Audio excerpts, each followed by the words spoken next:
Hey everyone. Since we're, reviewing a part of the Alien franchise, I figured I should take a brief point to, well, explain my thoughts on the other films in this franchise. Obviously, with the first two, there's so much to say and yet not much to say.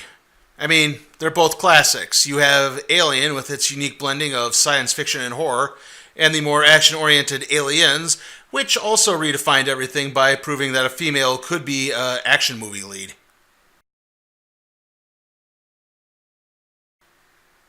Yeah, that one's not so good. That one's even worse.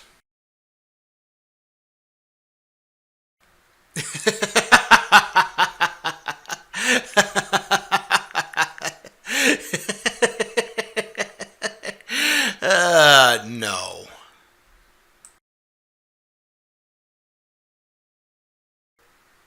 And this one, well, let's just say I think it thought a little too highly of itself. Okay, on to the Alien Covenant review. Okay, uh, if you follow me at all on Facebook, you know I had kind of an adventure in seeing this movie. If you don't mind a bit of another tangent here to just open things up. In a nutshell, what happened was one of the theaters in town on their website said they had a screening at 12:25 in the afternoon. I thought, hey, that's great. I'll be done in the afternoon. I can come back. I can shoot the video. I can eat dinner. You know, not have a repeat of my Guardians of the Galaxy video where I was dead starving and getting kind of babbly. I go to the theater. There's a bunch of people standing there waiting for this thing to open up. I got there at noon. We waited about 15 minutes. Finally, a manager comes out and says, "Oh, well, we don't open until 3:30." And I basically went up to him and I said, "Hey, your website said you had a screening at 12:25. Uh, just unfortunately, it kind of put me in a sour mood to begin with. I actually went to another theater that's a little cheaper. The seats aren't nearly as comfortable, but they had a screening at 5:30 that was a bit more agreeable to me. I could get a dinner and then go see the movie. Anyway, on to Alien Covenant proper. Opening up, we see Peter Wayland and David. That was the Michael Fassbender android from Prometheus. They're kind of talking. They're talking a bit about like the nature of creation, and you know that Wayland is seeking the person who created him. And David sort of points out, "Well, I know who created me. It was you." And then at that point, we kind of jump ahead to the colonization ship, the Covenant, which has a different android, also played by Michael Fassbender, named Walter on it. He's doing some, odd jobs around the ship. The ship not only has the crew in cryosleep, there's also, I think it was 2,000 colonists in cryosleep, and it also had this kind of cool section where they had cryogenically frozen embryos for pregnancy and things like that. But it's then that the ship encounters kind of a cosmic storm. Excuse me here. Yeah, a cosmic storm. It jolts the ship. It wakes the crew up early, except for one prominent member, and that is the husband of Daniels. She's sort of the main character in this. And that the husband was the James Franco character. You've seen any of the prologues where they're all just kind of laughing around the ship and having some fun. But he dies. He was the captain of the ship, and this new captain comes on. He's played by Billy Crudup. Unfortunately, a lot of the characters, they're not very good. I would say the three best characters are Daniels, David, and Walter. The androids, both played by Michael Fassbender, and Tennessee, which is the Danny McBride character. And unfortunately, Danny McBride is just, he spends much of the film kind of just sitting around and waiting. I'll get to that at this point. Basically, as they're repairing the ship, they get a distress call from a ship that's on a possibly more habitable planet than the one they were originally going to colonize. And the captain says, this might actually be a better option for us. Daniels kind of objects, but he says, listen, our ship is wounded. we lost someone in a cryosleep. No one wants to go back into cryosleep right now, and they don't want to sit around for another 7 years until we reach this other planet we're going to. And so she eventually gives. They land an exploratory crew on the ship, or on the planet. That's where they find the Lee. They find that. You see the trailers. They're walking through. They find this field of grain. So it's obviously been habited at some point, but they don't know what happened to everyone. They also see evidence of a large ship crash. And then while doing that, there's two scientists who are doing kind of some chemical tests. One of them kind of steps on fungus, which releases some spores and travels into his ear and burrows into his skin. And then another point also encounters they find the wreckage of the ship from Prometheus. The space jockey / engineer's ship. They're looking around that, and another one encounters the same fungus and inhales some spores. They find that the message was sent by Liz Shaw, who had disappeared, and they know who she is and her research, so they realize this is kind of a big thing. But back at the ship, one of the people, as the guy who inhaled the spores at first, well, he didn't inhale them, they flew into his ear. He gets back to the ship, and he's really sick, and then literally the creature bursts, instead of bursting out of the chest, like you would think, it bursts out of his back. And those are, I believe they were called neomorphs. I may be wrong on that. Those are the white creature, not the big white guy. That's the engineer. But again, if you remember Prometheus, the creature that kind of came out at the end of there. Anyway, and then as they're trying to get back to the ship, another guy the other guy who inhaled the spores collapses, and he has a neomorph pop out. Basically, their landing ship gets destroyed. The pilot gets destroyed. And they get terrorized by these two neomorphs. Walter's hand gets chopped off, and then suddenly there's this big spark, and David is standing there, and he leads them to safety. They go to this, basically this kind of like government building that David's kind of turned into a little compound to live in. There's all these dead bodies around it.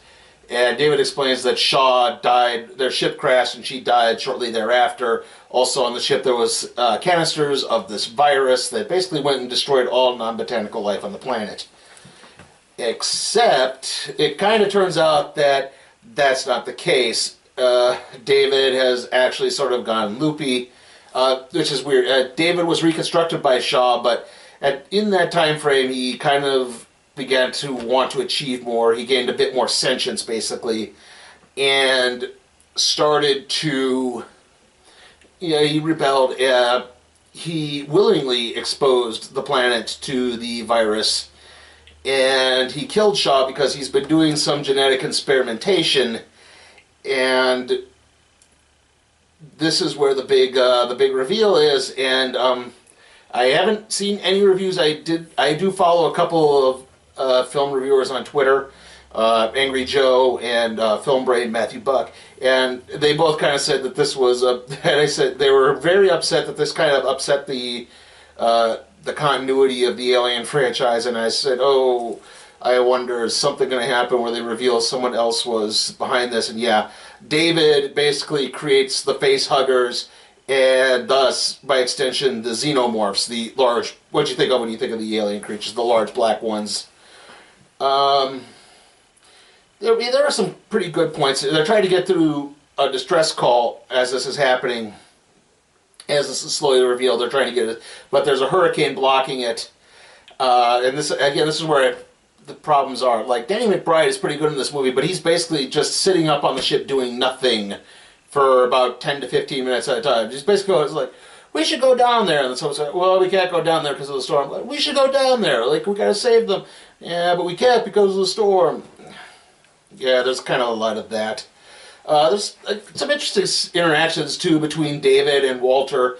Like, Walter is supposed to be a more advanced, he's a more modern android, he has a bit more capabilities, but he's actually made to be more subservient because they realize they put too much humanity into David's model. And there's actually this kind of unique scene where You have Michael Fassbender teaching Michael Fassbender how to play a flute. And then, like, once Walter kind of discovers David's treachery, David tries to get Walter to join him. Walter refuses, and Michael Fassbender kisses himself. So yeah, you do get some sort of weird points in there.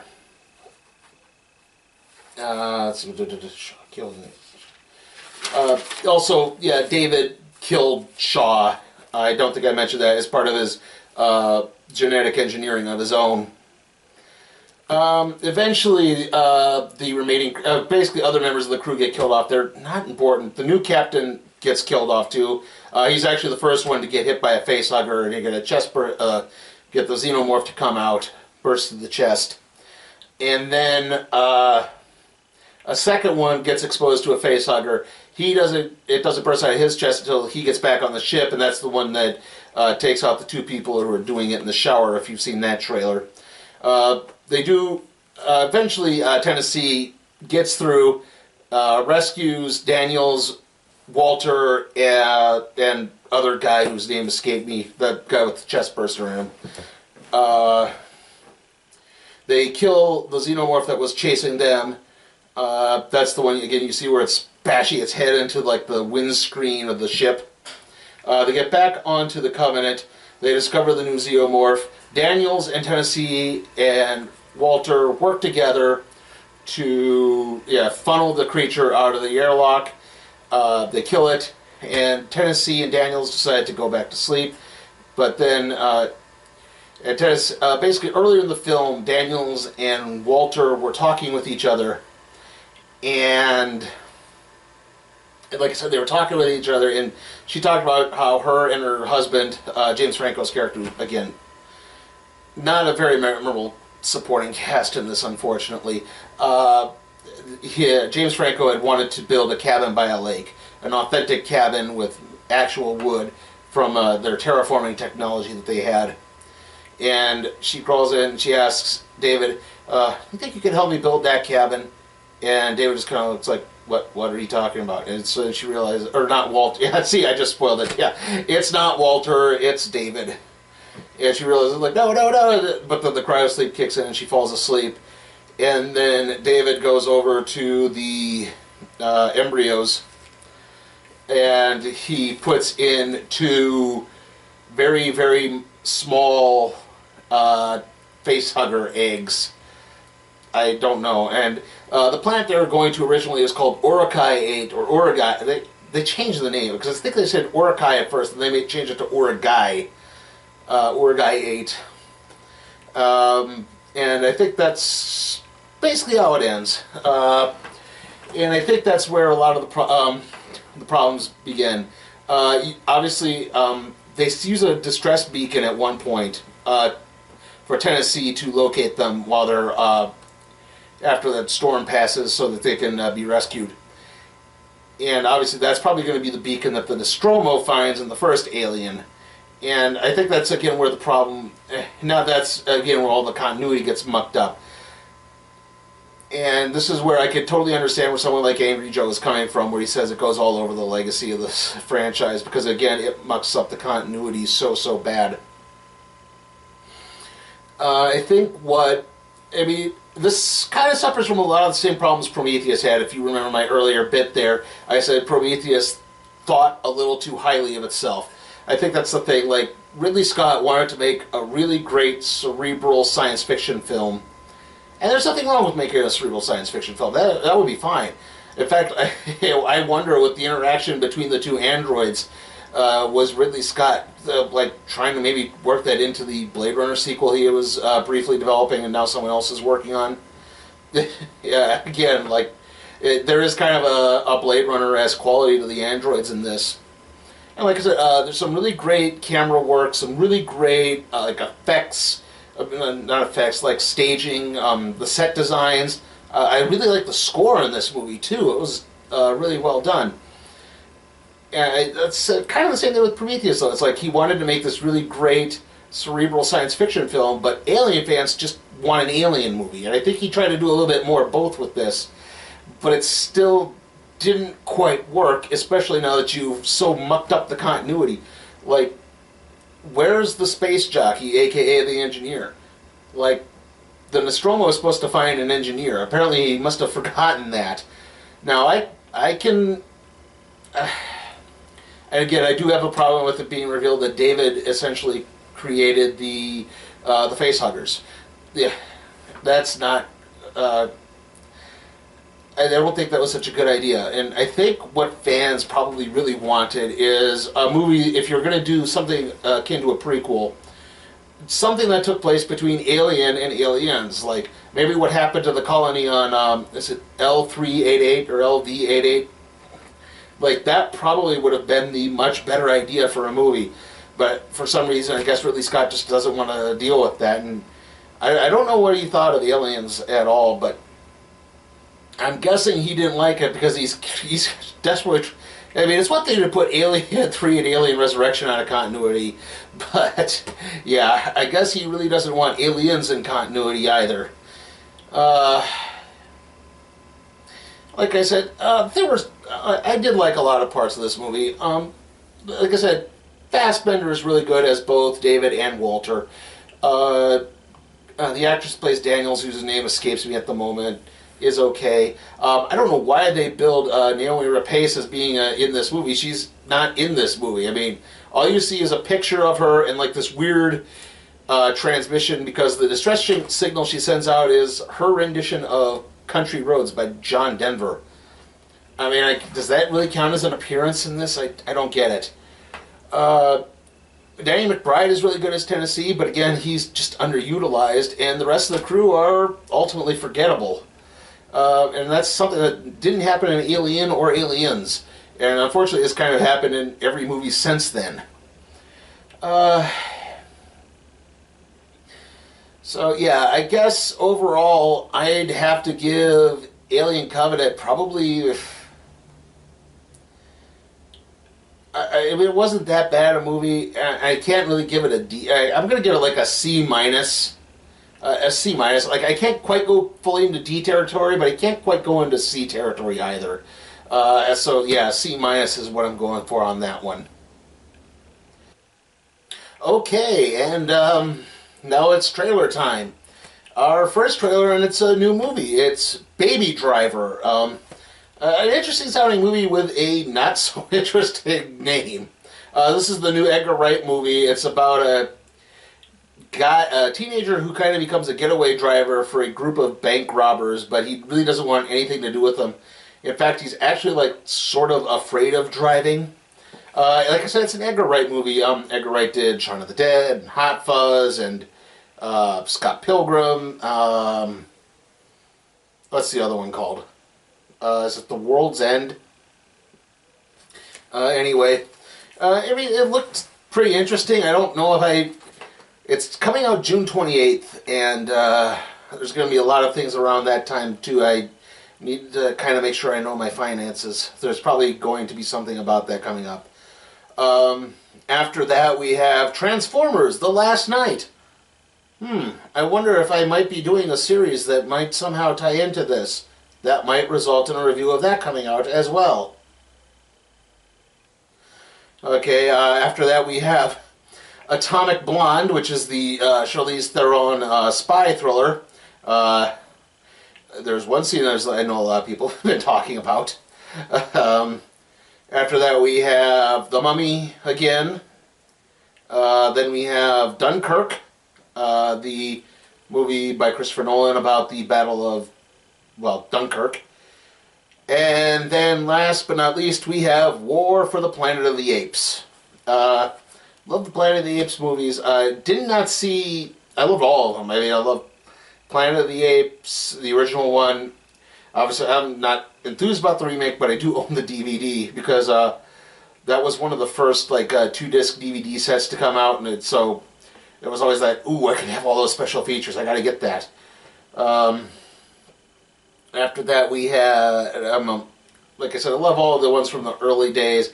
The remake, not so much. But the recent ones, I have not seen the second one, but I've heard it's pretty good. It always looked really good. So maybe I'll catch that when it runs on FX or FXX, because They run that stuff all the time. So next video after this should be the NXT TakeOver Chicago review. See you all then.